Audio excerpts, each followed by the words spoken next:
పొద్దు నిద్ర పాడైపోను. ఇక్కడ కర్ర ఎక్కడ తెచ్చింది? అరే ఊరుకోండి బామ్మగారు, పాపం రాజా పొద్దుపోయి ఇచ్చినట్టున్నాడు, కాసేపు పడుకోనివ్వండి. పొద్దుపై రావటం ఎందుకు, పొద్దు ఎక్కదాకా పడుకోవటం ఎందుకు? నీకు తెలవదు, నువ్వు వెళ్ళు.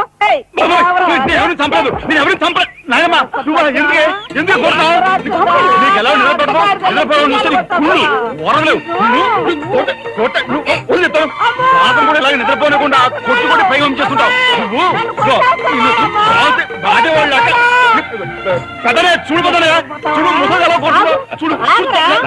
ఆగు ఆగు, ఏమిటే చిన్నాడితో నీకేమిటి? నువ్వు నీ పెళ్ళ పెట్ట గారాబం చేయబట్టే ఆడు సోంబేర్లా తయారయ్యాడు. సోంబేరి గింబేటి ఆగండి. మిట్ట మధ్యాహ్నం దాకా పడుకోవడం మూలంగా ఇంటికి ఉపయోగం, దేశానికి ఉపయోగం తెలుసా? దేశానికి? అవును మరి.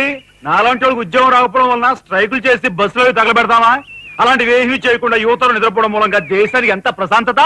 ఏమిటినైనా లాభం ఏమ్మా, కానీ సంపాదన లేనోడు 3 పూట్ల మిక్కితే ఇంటికి ఎంత ఖర్చు?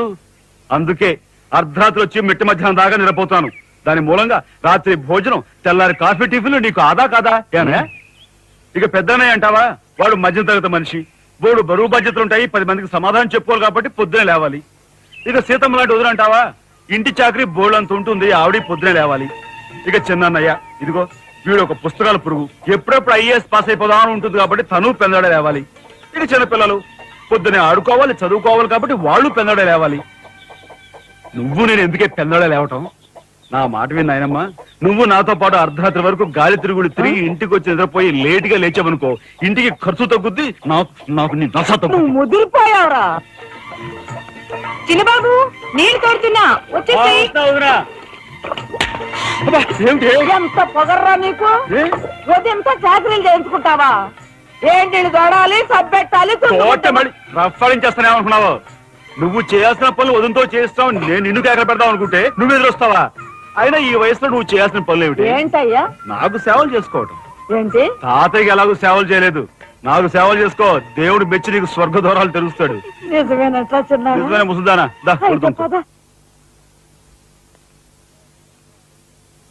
పెద్దాడా, ఇల్లు అమ్మేయటానికి తీర్మానించుకున్నావా? అమ్మకి తప్పేటట్లేదు నానమ్మ. మనకున్న అప్పులకి ఇల్లు కాదు కదా, ఈ వీధి మొత్తం అమ్మినా ఏమీ తీరం. నువ్వు నోరు మీరా? ఆడి మాటలకేం గాని మీ తాతయ్య రెక్కలు బొక్కలు చేసుకుని ఇల్లు కట్టించాడురా. నా బంధులో ప్రాణం ఉండగా అమ్మ నేను నన్ను చంపుకు తిన్నంత ఒట్టే. ఈ మాత్రం దానికి అంత పెద్ద పెద్ద మాటలు ఎందుకు లేనమ్మా? అమ్మలే నా తిప్పలేవో నేనే పడతాను. అన్నయ్య, అసలు గొడవేమీ లేకుండా నేనే చదువు మానిస్తే? అయ్యి బాబోయ్, భలేవాడివే. చదువు మానేస్తానంటావేంటి? నువ్వేదో కలెక్టర్ అవుతావు, ఇంటెల్ పాదిని ఉద్ధరిస్తావు అని మేమంతా నీ మీద ఆశ పెట్టుకుంటే తప్పుడా అన్నయ్య? ఆ పని చేయకు. అవును, ఇప్పుడు నీ అయ్యే చదువుకి ఎంత ఖర్చు అవుద్ది? ఢిల్లీ దాకా వెళ్ళాలంటే 500 ఖర్చు అవుతుంది. ఆ పైన ఎగ్జామ్ ఫీజు, ట్యూషన్ ఫీజు, పాత బాకీలో కలిసి కనీసం 25,000 అవుతుంది. 25,000? మా బాబే అంతేనా? 25,000 అంటే ఇదిగో మా పెద్దనే సర్దుకుంటాడులే. సర్దుకోపోతే నువ్వు సర్దుకుంటావా? నువ్వు ఇష్టం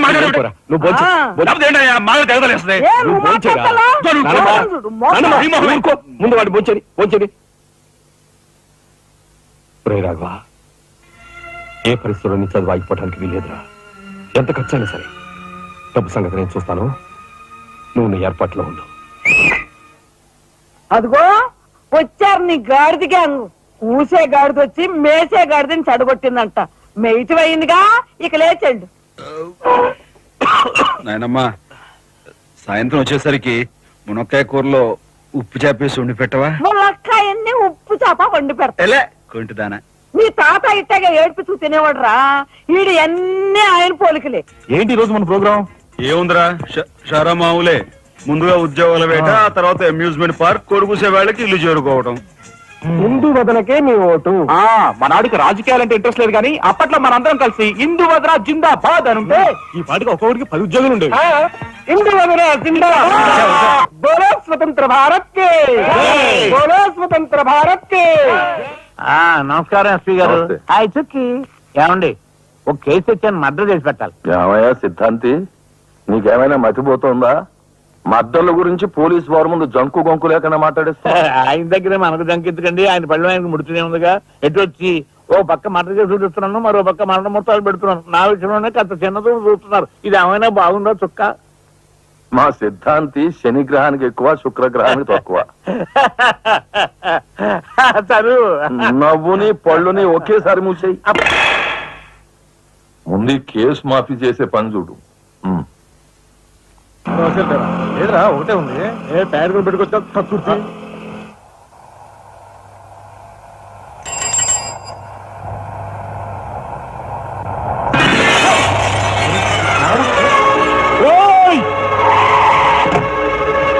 ఏం పాపా కళ్ళు కనపట్టాలా? కాస్త మనుషులు చూసుకుని నడుపు కారు.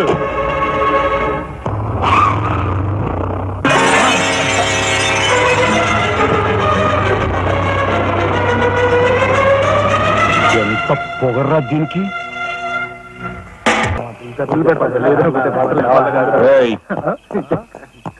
షడబడి ఏంటి సార్? ఎక్కడి నుంచి రాస్తున్నారు? అమ్యూజ్మెంట్ పార్క్ నుంచి. టికెట్లు ఎక్కడ? టికెట్లు చింపేసి కదండి లోపలికి పంపిస్తారు. ఏంట్రా లాజికల్ మాట్లాడుతున్నావు?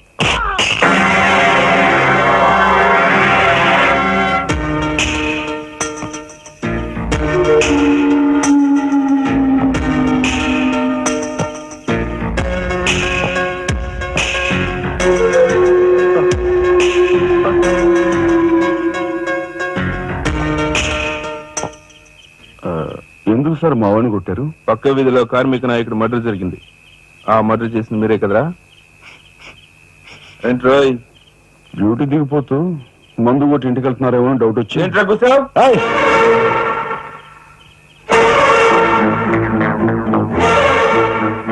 అసలైన నేరస్తులను పట్టుకోవడం చేత కాకపోతే యూనిఫామ్ తీసేసి ఇంట్లో కూర్చో. అంతేగాని రోడ్డు మీద పోయే వాళ్ళని పట్టుకోవాలనుకుంటే ఎవరు ఊరుకోరు. జాగ్రత్త. పోదండి రా.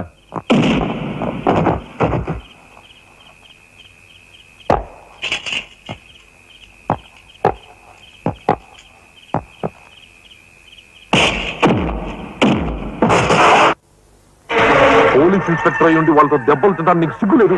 24 గంటల్లో ఆ గ్యాంగ్ ని పట్టుకుని పోలీస్ స్టేషన్ లో పెట్టకపోతే? రామయ్య, వాడేదో నీ పోలికలతో పుట్టాడు కదా అని కాస్త గారాబం చేశాను అంతే. నెత్తి నెక్కి కూర్చున్నాడు. ఏ లోకంలో ఉన్నావో ఏమో.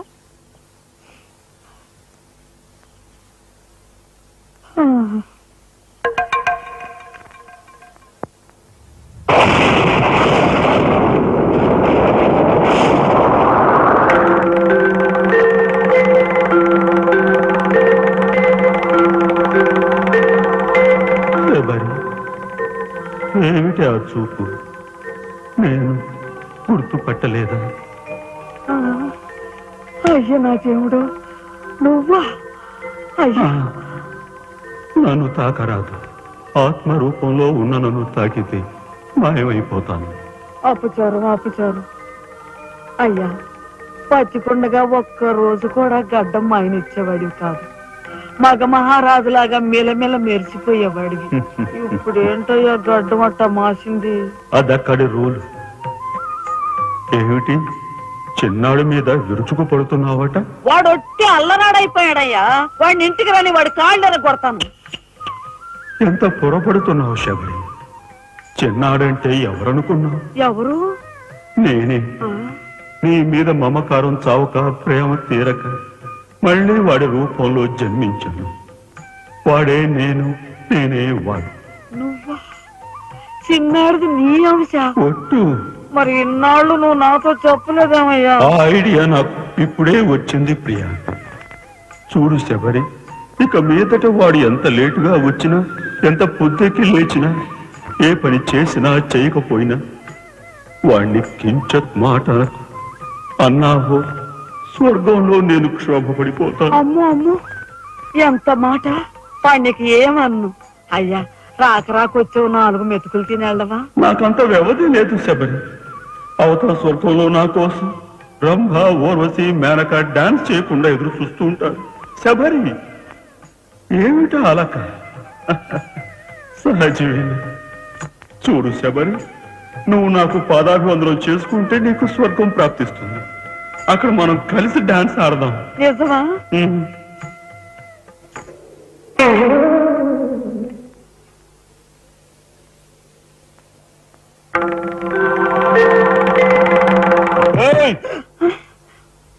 వస్తున్నా వస్తున్నా వస్తున్నా.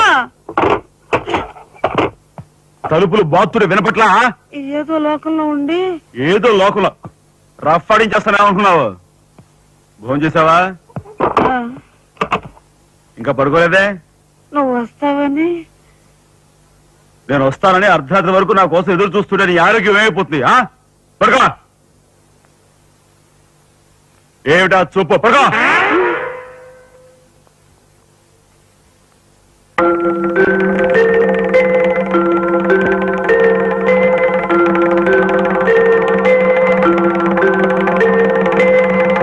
ఏమండి, రాఘవ్కు పంపించాల్సిన 25,000 గురించి ఏం ఆలోచించారండి?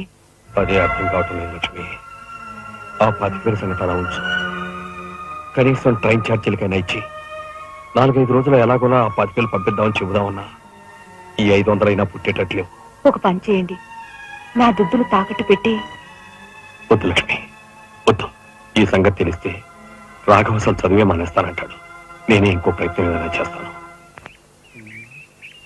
గురు, బ్రహ్మాండమైన ఐడియా. ఈ డొక్కు కెమెరా అమ్మేస్తే కనీసం 200 రావచ్చు. నేను 10th క్లాస్ పాస్ అయినప్పుడు మా నాన్నగారు కొనిచ్చిన వాచ్ ఇది. ఇది అమ్మితే 100 గ్యారంటీ. ఈ కళ్ళ చూడు. ఉండ్రే, ఇవన్నీ అమ్మగా వచ్చిన డబ్బుతో కనీసం మా అన్నని ఈ రాష్ట్రంలో దాటించలేం. ఇంకా 5 రాష్ట్రాలు దాడాలతాను. అదేంటి చూడండిరా. 2,000కి 1 రూపాయి తక్కువ అయితే కిట్టదురా అంటే జిడ్డులో పట్టుకుంటారు. అయ్యో, ఏం జెంట్లమెన్ గారు, ఏంటి గొడవ? ఏం లేదు బాబు, మా ఇంట్లో అద్దెకున్న మనిషిని ఖాళీ చేయించి పెట్టవయ్యా అన్న. కాస్త రవిడేజం చేసి దానికి 2,000 అడిగాడు. కొంచెం తగ్గించుకోవయ్యా అన్నాను. చాచి లంపకాయ కొట్టాడు. ఇదిగో మధ్య బేరం, 1000 రూపాయలు ఇస్తావా? నీ ఇల్లు ఖాళీ చేయించి పెడతాం. 1000 రూపాయలా? అయితే పదండి. ఏంటి పదండి, అవన్నీ మా వల్ల కాదు, మా గురువు వల్లే అవుద్ది. అడ్డుగో. నమస్కారం గురువు గారు. 1000 రూపాయలకు మంచి బేరం ఒప్పుకున్నాం గురువు. నువ్వు కొంచెం రౌడీజం చేసి ఇల్లు ఖాళీ చేసి పెట్టాలి. రౌడీజం చేసి పెట్టాలా? రఫ్ ఆడిస్తాయేమనుకున్నావా? పాపం ఆయన ఇల్లు ఆయన ఖాళీ చేసి పెట్టడంలో తప్పే ఉంది. న్యాయమే కదా, ఒప్పుకో గురు ప్లీజ్. అంతేనంటావా? సరే బాబు, ఒక మాట, అది సామాన్యురాలు కాదండి. రాలు అంటున్నాడు. కొంప తీసి ఆడదా? అవునండి. ఆడదాని మీద నా ప్రతాపం చూపించడమా? సిగ్గులేదు. పోతలే. బాబు, మీరు ఒక్కసారి వచ్చి చూడండి. అది ఆడది అనుకుంటే మీరు తలొకతోనూ నన్ను తన్నండి. ఇదెక్కడ ఆడదురా అనుకుంటే మీ హెల్ప్ మీరు చేయండి, మీ డబ్బులు మీరు తీసుకోండి. పద.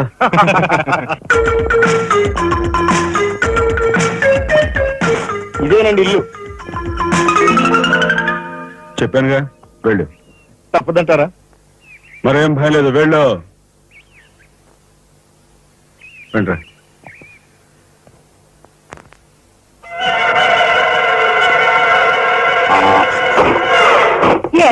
మా ఫ్యామిలీ రోడ్డు మీద ఉందమ్మా. ఈ కన్యాకుమారిలో చాలా గొప్పది తల్లి. అయ్యా, అమ్మా, వద్దు వద్దు అన్నాను. వెళ్ళు వెళ్ళు అన్నారు. తీరా లోపలికి వెళ్ళి చూస్తే అది మాత్రం ఆడదు కాదండి బాబు. దీని సంగతి నేను చూస్తా.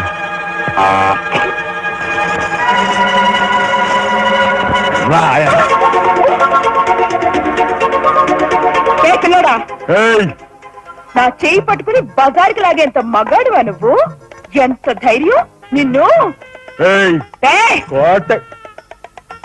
చేయి చూసేది అంత రఫ్ ఉందా? నాతో పెట్టుకోకు, రఫ్ ఆడించేస్తా. నువ్వు నాతో పెట్టుకోకు, నీ పని చెప్తాను. సూరమ్మత, అప్పాయమ్మ, వెంకాయమ్మ, సీతమ్మత. పొడుస్తా. పీకు, నీ బోర్డు పీకు. ఈ కత్తి ముయ్. పొడుస్తా. బోర్డు పీకో. కత్తి ముయ్. బోర్డు పీకో. రాయ్, మీరు లోపకెళ్ళండి రా. దీని తాలూకా ఏది దొరుకుతా తీసి బయటపడండి. హలో మేడం, ఒక్క ఫోటో. Just wait. కొంచెం పొడుస్తా. పోలే పీకో.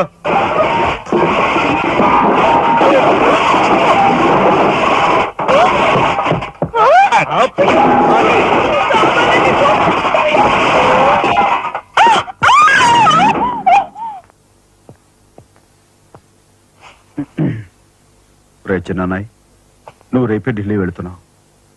వారం తర్వాత ఆ 25,000 నీకు అన్నయ్య పంపిస్తాడు. ఇదిగో నీ ప్రయాణపు ఖర్చులు, 500. ఏంటి అన్నయ్య ఏమన్నాడా? అన్నయ్య ఆజ్ఞ అనుకో, నా రిక్వెస్ట్ అనుకో, ఇస్తున్నాను తీసుకో. ఈ డబ్బు నీకెక్కడిది? యక్ష ప్రశ్న వెయ్యొద్దు, ఇస్తున్నా తీసుకో. అంతేగాని ఎక్కడి నుంచి వచ్చాయి, ఎలా వచ్చాయని డీటెయిల్స్ మాత్రం ఆ అడగ. డబ్బులు నీకు ఎక్కడైరా? చెప్పానా యక్ష ప్రశ్న అడుగుతున్నది నేను. ఎక్కడదా ఈ డబ్బు నీకు? అన్నయ్య చిక్కు చిక్కు. అదే ఈ డబ్బు ఎక్కడదా నీకని అడుగుతున్నాను. చెప్పరా? అలా దబాయిస్తా ఉంటానే, నేను దొంగతనం చేసినట్టు, జోలు కొట్టేసినట్టు. అయితే రౌడీ చేసి సంపాదించావా? నాన్న రోడన్ గాను. అయితే అప్పు చేసావా? అది చేయికి ఇది చేయికి ఇంతలో నీకు ఇంత డబ్బు ఎలా వచ్చిందిరా? ఏమిట్రా పెద్దోడా దబాయింపు? వాడు ఏం చెప్తే అది నిజం. వాడు ఎవరనుకుంటున్నావు? సాక్షాత్తు అన్నయ్య ఇప్పుడు వివరాలు ఏమీ అడగద్దు, అన్ని తర్వాత వివరంగా చెప్తాను. వివరంగా చెప్తాడు. వదినా తప్పు, వదినా వదినా. ఏం బాబు? ఇదిగో వదినా, అన్నయ్య కోరిక ప్రకారం నీకు పట్టు చీర, బంగారు నగలు. బంగారు నగలు? బంగారు నగలు అంటే బంగారు లాంటి గిల్ట్ నగలు. అయితే రాత్రి మేము మాట్లాడుకున్న మాటలు. అన్నయ్య ఇప్పుడు వివరాలు అడగద్దు, అన్ని తర్వాత వివరంగా చెప్తాను అన్నానా? ఇప్పుడు వివరాలు ఏం అడగద్దు, తర్వాత అన్ని వివరంగా చెప్తానన్నాడా? ఆ వివరాలు నేను చెప్తాను. ఇది ఇంటి దాకా వస్తుందని తెలిస్తే అక్కడే నరికి పాతేసేవాడిని. ఎవరమ్మా నువ్వు? సామాన్తో పాటు దిగిపోయా?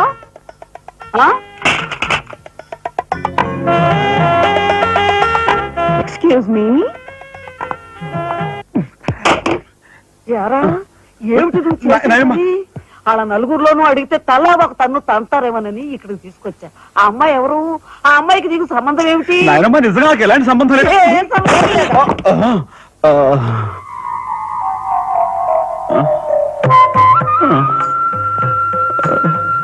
శబరి, ఏం జరిగింది? అయ్యో దేవుడు, నువ్వు వచ్చావా? అవును శబరి, నా శబరి ఆవేశం చూసి ఏం జరుగుంటుందా అని వచ్చాను. ఏం జరిగింది? ఇంకా ఆవేశం ఏమిటయ్యా? నీ అంశతో పుట్టిన నీ మనవడు ఏం చేశాడో చూడు. ఆ అమ్మాయిని ఎవరినో తీసుకొచ్చాడు. ఎవరైనా మన ఇంటా అంటా ఉందా? శబరి, నువ్వు అనుకున్నట్టుగా చెను వాడు అలాంటి వాడు కాదే. నువ్వు అనవసరంగా ఆవేశపడు. చాలేవయ్యా ఆయన సమర్థిస్తున్నావు. ఆ పిల్లవో నా శీలమో నేను రోడ్డును పడ్డా అని అంటుంది. ఇప్పుడు ఏ ఆధారం లేని ఆ పిల్లని మన ఇంట్లో పెట్టుకోవాలా అక్కర్లేదా? చూడు శబరి, నువ్వు కొంచెం చూసి చూడలేదు. ఏంటి చూసుకోపోయేది? నాయనమ్మా, ఏం జరిగింది? అయ్యో నా దేవుడు, వెళ్ళిపోయావు. ఎవరే? నేను ఆ అమ్మాయి విషయంలో ఒక నిర్ణయానికి వచ్చాను. నువ్వు నాకు అడ్డు పడ్డావో నా మీద ఒట్టి. నాయనమ్మా, నీకు అనుకూలమైన ఇల్లు దొరికే వరకు నువ్వు ఇక్కడే ఉండమ్మా. నిజమండి? అవునమ్మా, నువ్వు ఇక్కడే ఉండు. బామ్మ తప్పుకోండి చిన్న బాబు గారు. బామ్మ మీరైనా నా బాధను అర్థం చేసుకున్నారు. నా రూమ్ ఎక్కడా? రైటా లెఫ్టా? రైటే, బాత్రూమ్ ఉంది, వెళ్ళు. ఎవరు మీరా? ఇటు వెళ్ళమ్మా. థ్యాంక్స్ బామ్మ. తర్వాత చూసుకుంటా. రఫ్ ఏమిట్రా వేలు చూపిస్తున్నా? ఒకవేళ అదే మొత్తం 5,000 చూపించి ఇక్కడే ఉండు అంటున్నాను. ఏమిట్రా, ఏం మీ జరిగింది? ఫ్రెండ్స్ అందరినీ పోలీసులు వ్యాన్లో ఎక్కించుకొని తీసుకెళ్తున్నారు.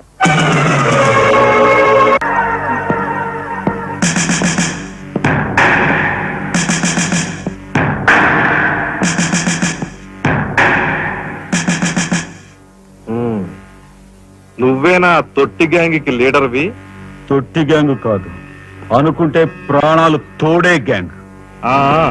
ప్రాణాలు తోడే గ్యాంగ్. అందుకే ఆ కార్మిక నాయకుడు ప్రాణాలు తోడేస్తారు. అవునా? ఏమిటి? మర్యాదగా నేరం ఒప్పుకో, లేకపోతే మేమేం చేస్తాం మాకే తెలియదు. మీకే తెలీదా? పాపం ఆయనకే తెలియదంట. ఏమిట్రా వెటకారం? ఉండేలా ఉంది. సార్ ఆగాలి. కార్మిక నాయకుడు చెప్పింది ఏకాంబరమేనని నేను జర్నలిస్ట్ గా పేపర్ లో రాశాను కూడా. ఆ విషయం ఊరందరికీ తెలుసు. అయినా మీరు ఎందుకు యాక్షన్ తీసుకోండి? ఏమిటా కబుర్లు చెప్తున్నావు? కబుర్లు కాదు, జనం దగ్గర ఉన్నవి కంకర్రాళ్ళు. ఒక కార్మిక నాయకుడు దారుణంగా హత్య చేయబడితే మీ డిపార్ట్మెంట్ ఏం చేస్తుంది అని ఈ జనం మిమ్మల్ని నిలదీయడానికి వచ్చారు. దోషుల్ని లోపల పెట్టి తగిన విధంగా శిక్షించి అసలు విషయం రాబడుతున్నాం. ఇందులో మీరు వచ్చారు. ఎవరండి దోషులు? నిరుద్యోగులైన ఆ యువకులు మీ పోలీస్ వాళ్ళకి దోషుల్లా కనిపిస్తున్నారా? నిజమైన దోషులు ఎవరో నేను చెప్తాను. నా దగ్గర కొన్ని ఆధారాలు ఉన్నాయి. మీకు చావుంటే చేయగల దమ్ముంటే వాళ్ళని పట్టుకోండి. అంతేకాని అమాయకులు నిర్బంధించి రాక్షసంగా ప్రవర్తిస్తే మా పత్రికా లోకం చూస్తూ ఊరుకోదు. నిజాన్ని నిర్భయంగా రాసి దేశానికి సార్ చెప్తుంది. సభాష్ మిస్టర్ దాసరథి, మీలాంటి జర్నలిస్టుల వలన నిజంగా దేశానికి ఎంతో మేలు జరుగుతుంది. Thank you very much. నిజానిజాలు తెలుసుకోకుండా ఇలా పశువులా ప్రవర్తించి మీ పోలీస్ డిపార్ట్మెంట్ పరువు తీకు సిగ్గుచేటు. పోలీసులు పోలీసులు పోలీస్ డిపార్ట్మెంట్ పోలీసులు పోలీసులు లోపల రండి దాసరథి గారు, మీ దగ్గర ఉన్న ఆధారాలతో చట్టానికి సహకరించండి. రండి, కమ్. ఏమయ్యా జర్నలిస్టు, నాలాంటి వాడితోనూ ఎస్పీతోనూ తగువ పెట్టుకుని ఎందుకయ్యా చావు కొని తెచ్చుకున్నావు? మనిషిని చంపటం ఆటవికం. You are right. అందుకేనయ్యా నువ్వు అంటే నాకు చాలా ఇష్టం. హ, చచ్చిపోయే ముందు కూడా ఇలా రెచ్చిపోవడం దేశంలో ఎంతమందికి సాధ్యం? తమ్ముడు, వీడు దేశానికి పనికొచ్చే జర్నలిస్ట్ లా ఉన్నాడు, వదిలిపెట్టేద్దామా? ఊరుకోనయ్య, మనల్ని ఎండగట్టి వాడి పేపర్ సర్క్యులేషన్ 3,000 నుంచి 30,000 పెంచుకున్నాడు. తమ్ముడు చెప్పింది నిజమే. మమ్మల్ని బజారుకి ఇచ్చి నీ పేరు ప్రతిష్టలు పెంచుకున్నావు. మరి మా పరువు ప్రతిష్టలు కూడా మేము కాపాడుకోవాలి కదా. అయినా మనిషిని చంపేయడం అంటే సరే కాని.